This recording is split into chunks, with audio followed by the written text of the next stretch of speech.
Hey, Kyle is wonderful here again with another wrestling review. This time it's NXT UK from June 23rd, 2022.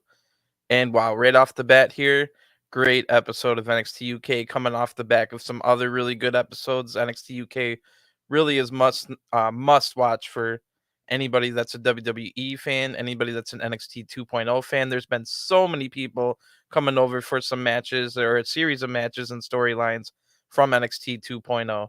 So week after week we get random people showing up from NXT 2.0, or they'll tell us like coming next week. So this week it was like announced that Josh Briggs and Brooks Jenson will be on. Fallon Henley joined them last week and said she was going to be here eventually. We've also got Saray from NXT 2.0 here as well, making her debut. In the past, we've had people like Damon Kemp, Lash Legend, Ivy Nile, all in pretty big storylines coming on over to NXT UK to get some more training. And different kind of style of training, maybe some of the UK style of training when they're not on TV. I bet they get to train for a week or so or however long they're there. But yeah, all of that leads up to these are some must watch episodes of NXT UK. They're only an hour long. There's no excuse not to go watch it if you have Peacock in America or WWE Network elsewhere, if you're not in America. So definitely go watch these. The big story coming in to this episode was last week's big heel turn, and it was a story that's been brewing for months and months and months. Long-term booking here, long-term storytelling, and it is between Mustache Mountain, Trent Seven, and Tyler Bate. And Trent Seven just turned heel after teasing it with this long-term booking, like I said. So he officially turned heel, Trent Seven, last week and beat up. So we start this week with a brilliant recap video. It's got great like sinister music and editing. A really well done recap of last week's Trent Seven turning heel and stuff. So if you didn't see it, this is a must watch for all wrestling fans. I would recommend to just watch the entire um, episode from last week. But if you didn't, this recap is really brilliant as well, and definitely shades of the Ciampa and Gargano storyline, but it's not a carbon copy. It has the added element of Trent being 15 years older than his partner Tyler. So that's what kind of drove him to becoming desperate, because Trent knows that he's on the latter stages of his career now. So the announcers after the recap really put over how big of a moment was and how shocking the breakup of Mustache Mountain was for the NXT UK fans and everyone involved. So really good opening here. Um, then we get Ashton Smith and Oliver Carter out to some big cheers from the crowd. If you remember, they're the ones that won the NXT UK tag titles. I think it was 3 weeks ago, and that's when Mustache Mountain lost the titles, kicking off that heel turn. And Ashton Smith comes out, like I said, the crowd was really into them, and they just won the title. And we saw like Ashton Smith. We haven't. This is the first time they've come out since winning the titles. I think last week's episode was the last of the however long many they do in a row of tapings. But I think the tapings, uh, whatever tapings that had last week's episode, that was the end of it, because it makes sense to have the last thing in your tapings be the shocking heel turn and stuff. So I think this is the first set of new tapings. And like I said, we haven't seen Ashton Smith and Oliver Carter since they won the titles, but we did get to see Ashton Smith at home showing his daughter the new title and said daddy's a WWE champion and stuff like that. So really good stuff. But yeah, Ashton Smith puts over how low his career was a few years ago, but meeting Oliver Carter put the passion and fire back in. Ashton went from thinking that nobody ever paid a ticket to see him, but now he sees the love and energy from the fans, and it makes everything he's done in his life worth it. And I haven't mentioned it up until this point, but Ashton Smith, well, both of them, Smith and Carter, came out in their street clothes and stuff. Ashton Smith had like some dress pants on, but over his dress pants was a big old knee brace, which I definitely took note of at the time. And unfortunately, yet another injury to a new champion / someone that was about to become a champion. So damn, you can add Ashton Smith to the list alongside Cody Rhodes, alongside CM Punk, Matt Cardona, and all these people that were champions, just got the belts or were about to get the belts, down with an injury. So damn. Ashton tells us, unfortunately, in that match for the tag team titles, Ashton ruptured his MCL, and damn, they wanted nothing more than make their first title defense tonight against Briggs and Jenson. That was the scheduled match. Briggs and Jenson were going to come over from NXT 2.0, and Smith and Carter were going to make their first title defenses tonight, but that looks like it will no longer happen. Oliver grabs the mic from Ashton and says that we became brothers and champions. I love you. Anything you decide, I will have your back. Ashton says, I love you too, but I have to go away to heal. So Ashton Smith looks to be, I hopefully not too bad of a injury, but he said he ruptured it. He wasn't on crutches or anything, so maybe it's not going to be too long of a term deal, and maybe he can be back in a few months. So best wishes to Ashton Smith. Looks like we'll get Oliver Carter potentially in a singles run coming up, but I'll be interested to see that. But yeah, Ashton Smith said he had to go away to heal, but he tells Carter that remember that you're amazing. I'll support you as your number one fan and your brother. Ashton yells about achieving your dreams, and the crowd cheers super loudly. Now the assistant to the GM, Sid, comes out, and Sid says it's unfortunate, but this brand needs tag team champions. Ashton says, please just say it one more time. So Sid gives them a big champions introduction and then takes the tag team titles from Smith and Oliver, who leave to big cheers. So kind of a sad moment here. Sid stares down at the titles and then says that the NXT UK Tag Team Championships are now vacant. As soon as he says that, Die Familia's music hits. All three of them come out, and they say that they weren't pinned in the three-way title match, so the titles should be theirs and declare themselves, and that Sid should declare them as the new champions right now. Uh, Before Sid can say anything, Brooks and Jenson's music hits, and they come out, but then Mark Andrews comes out with Wild Boar, and then Dave Mastiff comes out with Jack Stars. Sid takes a look at the situation and says, tonight it will in the main event, it will be a four-way elimination match for the NXT tag team titles. So wow, we're getting it's super unfortunate that Smith and Carter had to drop the belts here, but we are going to get a really good match, and spoiler alert, it ends up being a great match. So four-way elimination match for the titles tonight. I'll go over all the people that are in it again when we get there, but the crowd goes wild for this announcement. Then we go back and we see earlier today, Saray is in her like street clothes, not transformed yet, her backstage outfit. And Saray knocks on the door. Inside is Miko.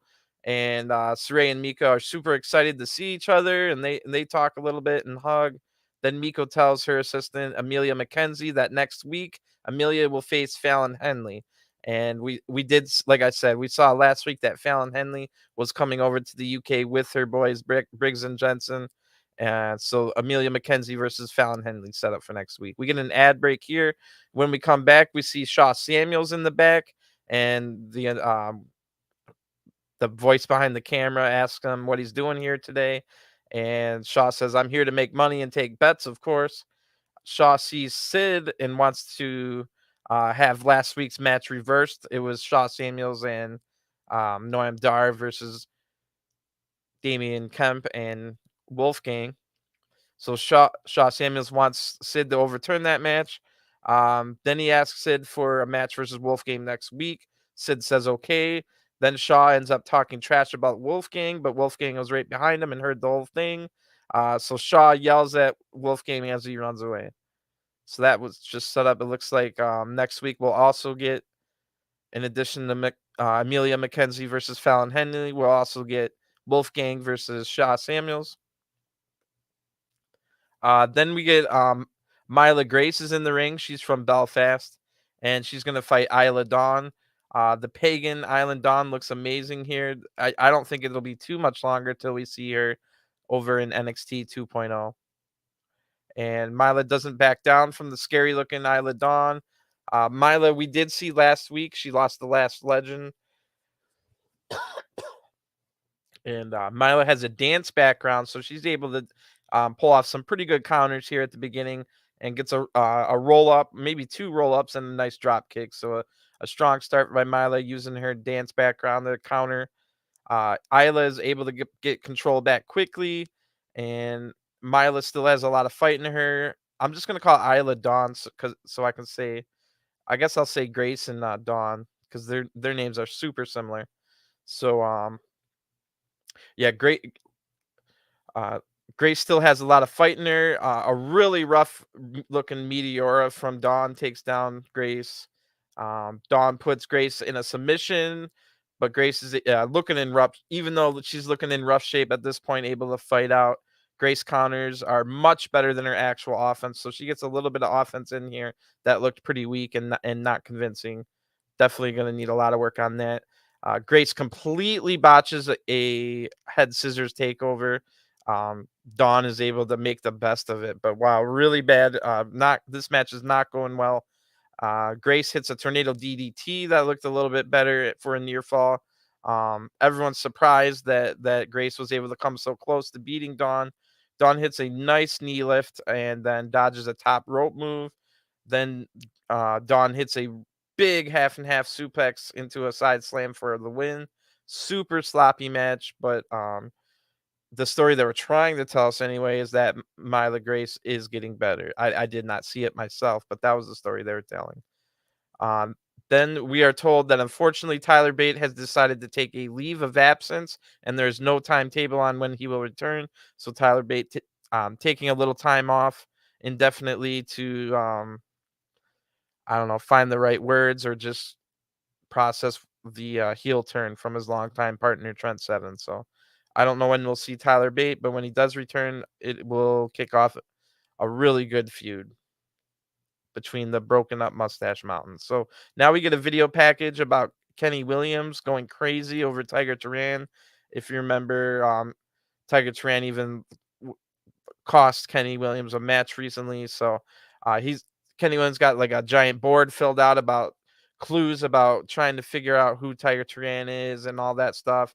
Tiger Turan has been stalking Kenny Williams. Like I said, cost him a match. And we see a wanted sign with Tiger Turan's picture that says Masked Bozo. So um, that's it. That's all we'll see about that storyline this week. Last week we saw Tiger Tran potentially injure someone. I don't know if it was his fault or something, but the match that he had to be stopped prematurely. So we'll see where this goes. But right now, I'm not that intrigued. Other than I like the maxed bozo part.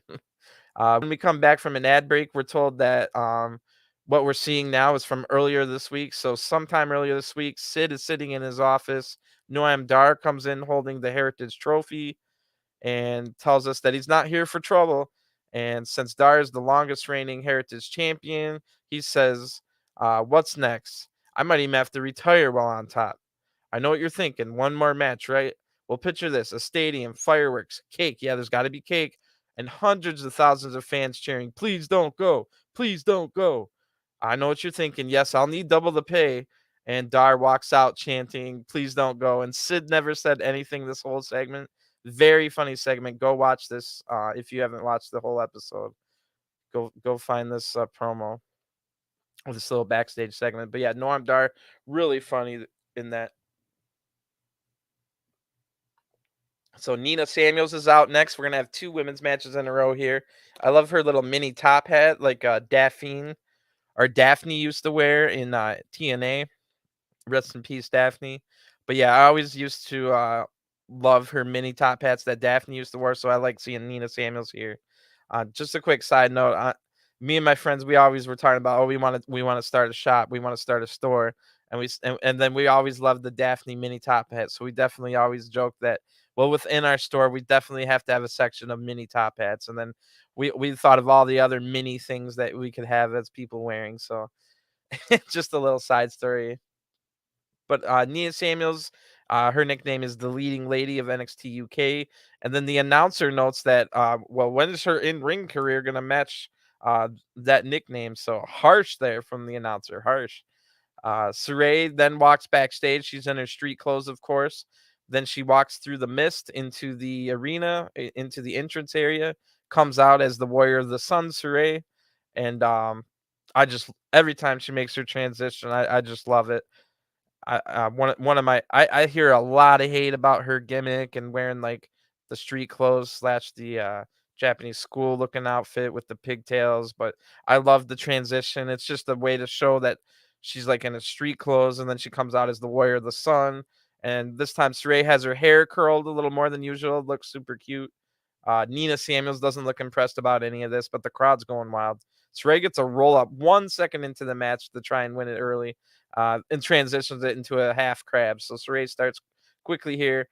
Nina gets countered into an arm wringer, so Saray works over the arm a little bit. The crowd's going nuts for Saray. Saray maintains wrist control for a while while she's doing all this. Eventually, Nina counters, but Saray counters right back into an arm drag and a drop kick. So Saray just a step ahead of everything Nina is able to do here. Um, but then a Saray cross body is caught by the much larger Nina Samuels, and now Nina's able to stay in control with some strikes in the corner. Nina fish hooks the mouth of Saray, so showing that she's willing to do anything to win here, and then we get a chorus of boos. Nina gets a two count off of all this offense. Saray then puts in a modified clover leaf that transitions into a bow and arrow. Oh, wait, no, Saray didn't do that. Nina did that, and Saray counters it into a pinfall attempt for a 2. So pretty cool submission transition there by Nina. Saray then battles back with some forearm strikes and a drop kick to the knee. But the back that Nina was working over earlier bothers Saray, giving Nina an opening here. Nina puts Saray on the top rope, looking to maybe hit a superplex or something. But Saray's able to push Nina off, hits the stomp like the coup de grace. She lays Nina on the bottom rope. We get that big drop kick from Saray that we were hoping that she was going to be able to do it. When Saray first came to NXT 2.0, she was really rocking people with that drop kick in the sitting position on the rope. It looked like she maybe hurt somebody, or they were getting hurt or complaining about it anyway. So now Saray has been doing that move a much lighter in NXT 2.0. I was interested to see over here in the UK if she could do the full version, and it definitely looked like the full version. So props to Nina for taking that. We go, instead of a pinfall attempt or a pin after that, we get a side exploder suplex from Saray for the 1-2-3. And wow, that was about 10 times better than the previous match. Crowd loves it. So we're told next week we'll see the return of Blair Davenport, and then we get a video package of Blair Davenport highlights while she's talking trash about Miko. Blair tells us that she's the rightful heir to the NXT UK Women's Championship, and that next week she'll announce loudly that she's back. So looking like Blair Davenport's going to cause some big damage next week. We go to an ad break, and this is just a side note. I get a really weird ad about Dave and Buster's where a guy gets 3 of his fingers bitten off by a shark, just so that he can now hold up 7 fingers to tell us there's 7 new meals on the menu at Dave and Buster's. That was hilarious. Caught me off guard. Anyway, when we come back from the ad break, we see Saray in the back. She still is in the she's still transformed into the Warrior of the Sun for whatever reason. I don't think we've ever seen Saray immediately after a match in the back, so that's interesting to know. Because one would assume she would transform right back once she goes backstage. But if this is anything to believe, this tells us that's not the case, that she stays. We don't know when she transitions back. But she is Saray is met in the back by Zia Brookside and Eliza Alexander, and they're acting all fake excited for Saray. Eliza ends up asking about the necklace of Saray and reaches over towards it, which sends Saray into a panic, and she shrinks away. Saray is still in the Warrior of the Sun mode, like I said, so I don't know why she didn't just like start punching them or whatever. But anyway, Zia and Eliza gang up on Saray and kind of corner her, but Miko storms down the hall, sending them packing. So Miko and Saray send them packing. I could see maybe a tag team match. We were told eventually it's going to be Saray versus Miko, but it looks like maybe we'll get Miko and Saray teaming up together against Brookside and Alexander pretty soon. So that should be a pretty good match leading up to Saray versus Miko. And then we're told next week Trent Seven will will address the crowd. So for the second time in 3 weeks, we're told Trent Seven will address the crowd. Last time we saw what happened, and he ended up turning heel and beating up Tyler Bate. So this time we'll see what he has to say, and I'm looking forward to that. So next week seems to be a really stacked episode, and this was a great episode as well. Again, I'm definitely sorry for the injury to Ashton Smith and his partner as well, or Ashton and Smith. My bad. But in the ring now, it's time for our main event. It's all 4 teams that will compete for the vacant tag titles. So, again, this match is an elimination style. So, in the match, we've got the teams of Wild Boar and Mark Andrews, Josh Briggs and Brooks Jenson, Dave Mastiff and Jack Stars, and representing Die Familia will be Tailman and Rohan Raja. So, no clue who's going to win this match, but I write down I'm pretty sure it won't be Briggs and Jenson, seeing that I think they're only in the UK for a quick excursion. They were supposed to just probably lose to Smith and Oliver. So I was saying here that I don't think they're going to be the ones that win, but I don't know out of the other 3 who will. But I was probably thinking Die Familia, since like they said they were in that triple threat match and weren't pinned. So the rules of this match are there's 4 teams, it's elimination style, and only 2 people can be in the ring at the same time. So you can tag anyone, and again, elimination style. Manders and Jack Stars are going to start, but uh, Raja tags in. So even though there's no reason for it to be in the match until there's 2 teams left, remember, you don't have to be, your team doesn't have to be in the ring, and it's elimination style. So as long as you stay alive to the final 2. So that made it look a little bit silly here, and they really just had people tagging in throughout the entire match, so they're not worried about that. But really, it was a little bit. This match is good, and it didn't kill the match, but if you're the type that thinks hard about things like that and the rules, it made 0 sense for all these teams to keep tagging in and having a different team tag out. So anyway, I'm not going to harp about that every time. And I do write down a lot because a lot happens in this match. So let's get to it. Like I said, Managers and Stars started out, but Raja tags in. Wild Boar then tags Mandrews. Raja tags Brooks Jensen. So we're just getting a lot of quick tags in and out here. Jensen hits a nice scoop slam and tags in his partner, Josh Briggs. So that's the first time someone actually tagged their partner and not someone else, or a different team, I mean. Briggs and Jensen hit a big double team move. Now Wild Boar's looking in trouble. Tailman tags Briggs from behind, so Tailman's in and takes out Wild Boar.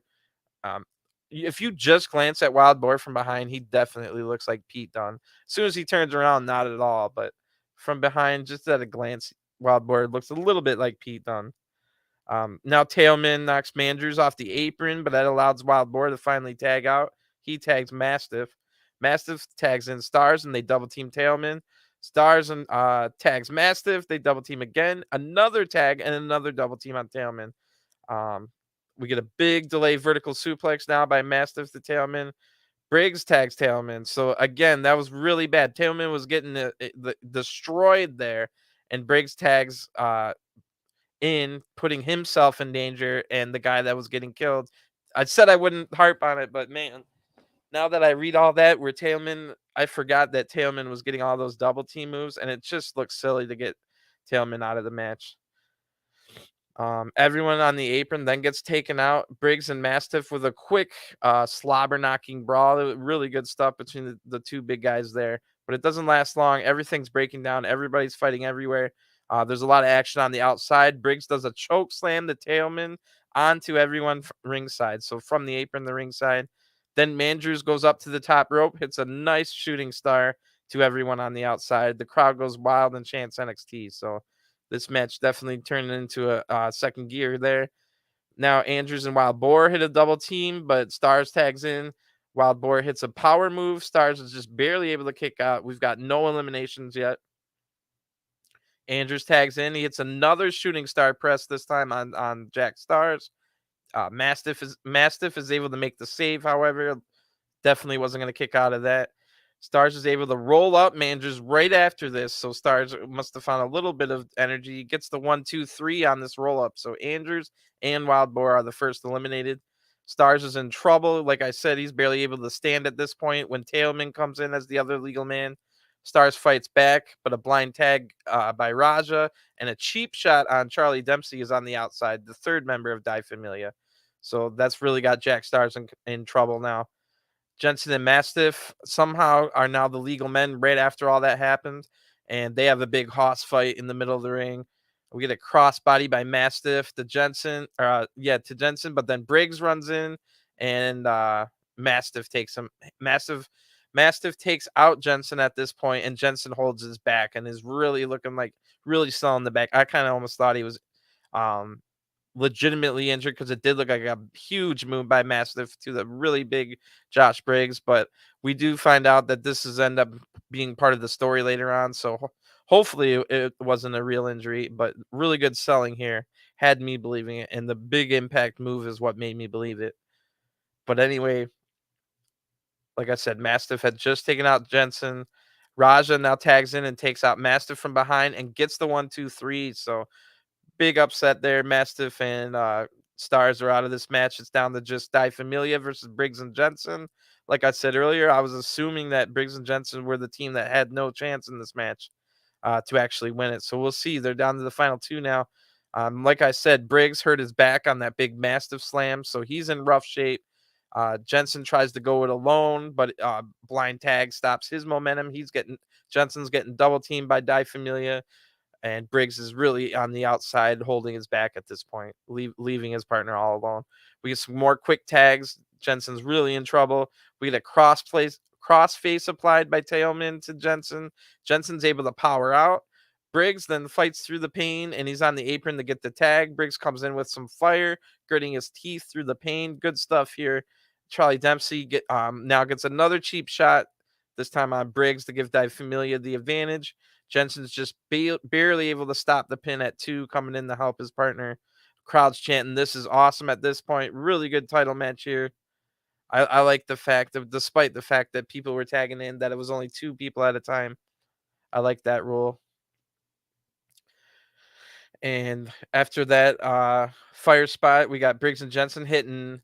Oh wait, so I skipped around a little bit, but so last thing we said, Dempsey hit another cheap shot and gave Die Familia the advantage, but Jensen had to come in to break the pin at 2. Crowd chants, "This is awesome." Now the crossface is applied to Briggs. Briggs is able to counter it into a pinning attempt, only for a 2. He tags in Jensen, who has some great fire spots on his hot tag. This is by far the best Briggs and Jensen match I've ever seen. Usually they're more of a comedy character over on NXT 2.0, where like Jensen is for lack of better terms like a virgin simp character, and Briggs tries to help him chill out and find a girl and stuff. And then Fallon Henley was their bartender, and she's helping them out now. But yeah, definitely more of a comedy character. But here they were taken more as legitimate, badass Southern American tag team. Good stuff here. Really, like I said, Jensen comes in with a really good hot tag, and Briggs and Jensen then hit big boots to Tailman and Charlie Dempsey, who were on the apron. And Briggs and Jensen hit their finisher, the high-low, the sweep of the legs with the clothesline at the same time. For the 1-2-3, we've got new NXT UK Tag Team Champions, and it is from America, from NXT 2.0, Josh Briggs and Brooks Jensen. Wow, I did not see that happening. Great match. Like I said, best match I've ever seen out of Briggs and Jensen.